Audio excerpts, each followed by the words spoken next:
मोदी भाई दे रहे हैं या नीतीश भाई दे रहे हैं, कोई भी जो सत्ता में है वो दे रहे हैं। फ्री का माल नहीं होना चाहिए। फ्री अगर देना हो तो शिक्षा दे और स्वास्थ्य दे। ये क्या है कि 70 बरस के ऊपर है तो उसको 5 लाख का हम देंगे, बाकी को हम छोड़ देंगे। शराबबंदी जो है नाम का है, घर घर शराब पहुंच रहा है, चाहे जिसके मार्फत से पहुंचे, समझे, होम डिलीवरी हो रहा है। नेपाल में जब बारिश होती है तो वो सारा गेट खोल के हमारे तरफ मोड़ देता है। एवं की जनकपुर एयरपोर्ट पर प्लेन जो है वो पानी में खड़ा है। एयरपोर्ट एकदम पानी से भरा हुआ है और लोग वहाँ हाथ में चप्पल जूता लेके प्लेन में चढ़ने जा रहे हैं।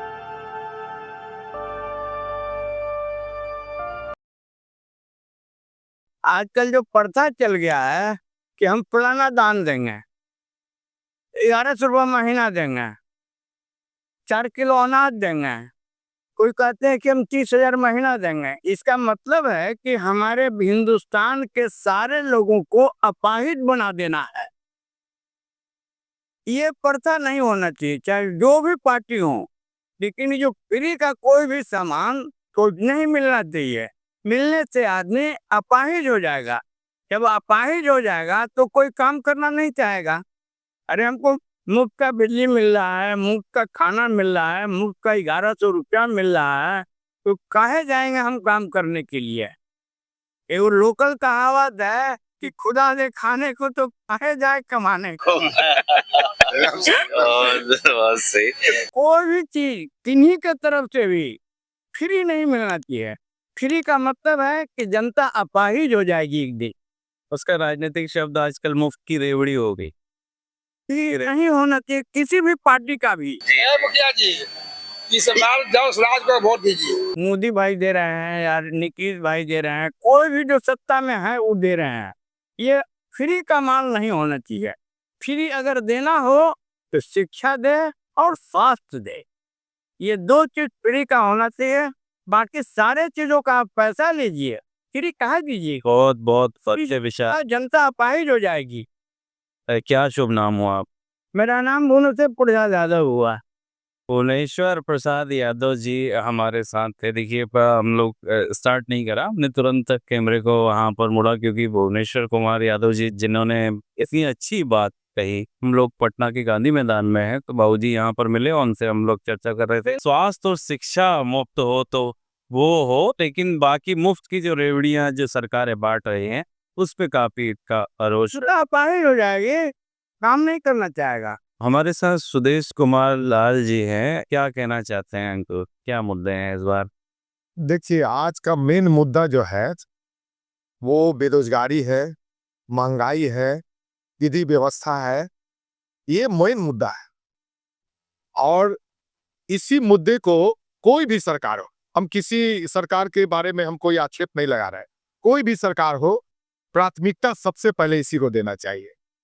बेरोजगारी दूर करे, समझे, महंगाई कम करे और क्राइम कंट्रोल करे। एक समय था जब हम भी पुलिस डिपार्टमेंट में थे तो कहीं पटना में जाम नहीं लगता, और जब लगता था तो हेडक्वार्टर से खाली इतना हम लोग आते थे कि आ रहे हैं तो सारे लोग यहाँ पर उपस्थित हो जाते थे और सब जाम हट जाता था। लेकिन आज वैसे नहीं है, आज तो जाम में भी लोग, बच्चे लोग स्कूल से जा रहे हैं, अब बच्चे लोग फंसे हुए हैं, 4 घंटा 5 घंटा 3 घंटा जाम में बच्चे लोग फंस जाते हैं। तो ये सब पर नियंत्रण सरकार को करना चाहिए। दूसरी चीज स्वास्थ्य और शिक्षा है, ये तो बहुत एसेंशियल चीज है। इसको एकदम निःशुल्क, माने इसमें कोई शक नहीं, इसको निःशुल्क सभी के लिए का है। ये क्या है कि 70 बरस के ऊपर है तो उसको 5 लाख का हम देंगे, बाकी को हम छोड़ देंगे। ये डिवाइड नहीं करना चाहिए। किसी भी, देखिए, कोई भी भारत का नागरिक जो है वो जरूर आपसे नागरिक है तो आपको टैक्स तो जरूर देता है। हर नागरिक टैक्स देता है। अगर बच्चा है तो उसके फादर देते हैं, मदर देते हैं, उसके बाद गार्जियन देते हैं। टैक्स सब लोग देता है, लेकिन उस टैक्स का पैसा का सदुपयोग सही ढंग से नहीं हो। जैसे इन्होंने कहा स्वास्थ्य शिक्षा, ये बहुत जरूरी है, ये निःशुल्क होना चाहिए। और बाकी तो हम बोल दिए, इससे ज्यादा हम लोग क्या, हमको किसी पार्टी से कोई मतलब नहीं। बिल्कुल सर, सत्ता हो विपक्ष हो, मैं उनकी किसी की बात नहीं कर रहा हूँ, लेकिन एक छोटा-सा मुद्दा है जिस पे काफ़ी बात होती है बिहार को लेकर के पूरे देश में, शराबबंदी का। इस बारे में मैं आपसे कुछ आपकी राय जानना चाहता हूँ क्योंकि बहुत सारे लोग ये भी बोलते हैं कि शराबबंदी से 13,000 करोड़ रुपए का नुकसान राजस्व का इस प्रदेश का होता है। और आप चूँकि पुलिस विभाग में रहे हैं, तो लॉ एंड ऑर्डर से संबंधित क्या आपको लगता है कि ये सही है या गलत है? ये जो देखिए, शराबबंदी पर तो हम इतना ही कहेंगे कि नाम का शराबबंदी। शराबबंदी जो है नाम का है। घर-घर शराब पहुँच रहा है, चाहे जिसके मार्फत से पहुँचे, समझे? होम डिलीवरी हो रहा है। जो 400 का शराब था, वो 1200 में मिल रहा है। जो 600 का दारू था, वो 2000 में मिल रहा है। तो जो पीने वाला लोग है, जो कंज्यूमर लोग है, वो तो आज भी पी रहा है, कंज्यूम कर रहा है। उसका असर उसके परिवार पर पड़ रहा है। जो पहले 400 रुपया उस परिवार पर भार पड़ता था, आज 1200 पड़ रहा है। तो आर्थिक रूप से परिवार जो है, वो बहुत कमजोर होते जा रहा है, ये शराबबंदी से।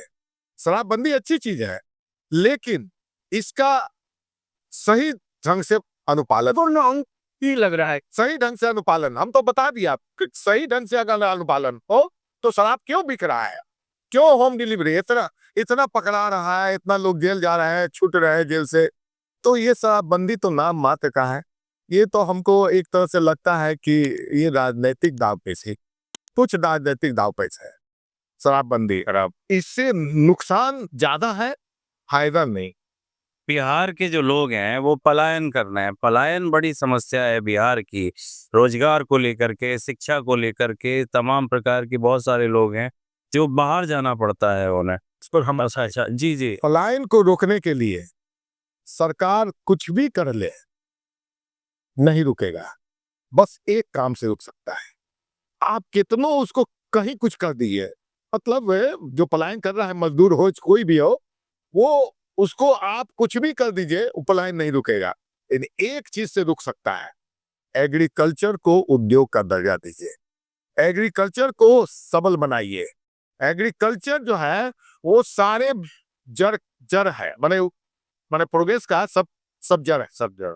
अगर एग्रीकल्चर आपका सही हो गया तो यहाँ से न पलायन होगा, न कोई मतलब क्या बोलते हैं, हाँ, मतलब वो लोग यहाँ डेवलपमेंट की बात, हाँ डेवलपमेंट, चाहे आर्थिक रूप से आप कमजोर रात कहिए करीब कर आइएगा, एग्रीकल्चर ही सबसे बड़ा वो है, मतलब उसका जड़ है। नाथन कमीशन का जो रिपोर्ट है, अगर उसको हूबहू लागू कर दिए, एक भी पलायन नहीं होगा। बिहार बिहार ही नहीं, हर स्टेट खुशहाल हो जाएगा, जैसे पंजाब जी। है ना। आप कितना खुशहाल है, ओनली एग्रीकल्चर, क्यों नहीं बिहार हो सकता है। पर एक चीज मैं आपसे जानना चाहता हूँ कि जब से पूरे बिहार में आया हूँ लगभग 60% बिहार डूबा हुआ है अभी भी, ये आज की कंडीशन है। और पानी क्योंकि जो कटाव हो रहा है, गंगा का कटाव हो रहा है, सोन का, और वो खेतों में भरा हुआ है। इसका सॉल्यूशन नहीं आता, मेन कारण क्या है आप जान लीजिए। जो भी पानी हमारे यहाँ बाढ़ का आ रहा है, वो सब नेपाल से आ रहा है। नेपाल में जब बारिश होती है तो वो सारा गेट खोल के हमारे तरफ मोड़ देता है, कभी कोसी को दहा देता है, तो कभी बागमती को दहा देता है। अभी भी प्रेजेंट में से बागमती को पूरा, उधर गंडक को एकदम तबाह। जी, जी। और अभी भी वहां पर अभी बहुत स्थिति खराब है। हम लाभ है। एवन की जनकपुर एयरपोर्ट पर प्लेन जो है वो पानी में खड़ा है, एयरपोर्ट एकदम पानी से भरा हुआ है, और लोग वहां हाथ में चप्पल जूता लेके प्लेन में चढ़ने जा रहे हैं। ये हम नहीं कर रहे हैं, ये दैनिक भास्कर का जी। राय, उसमें फ्री पिंचर के साथ आए। एक तो देखिए सबसे बड़ी चीज है, आपको बाढ़ सुखाड़ ये सब नीतिगत मामला है। जब तक आप नीतिगत मामला से इसको नहीं सुलझाइएगा, आज से नहीं, जब से देश आजाद हुआ है तब से नेपाल के साथ आपने कितने समझौते किए, लेकिन इस समझौते को कार्यान्वयन आज तक नहीं किए। बाढ़ को रोकने के लिए आपने उसके साथ कितने एग्रीमेंट किए, कितने क्या किए, लेकिन आज तक आप उसको इम्प्लीमेंट नहीं किया।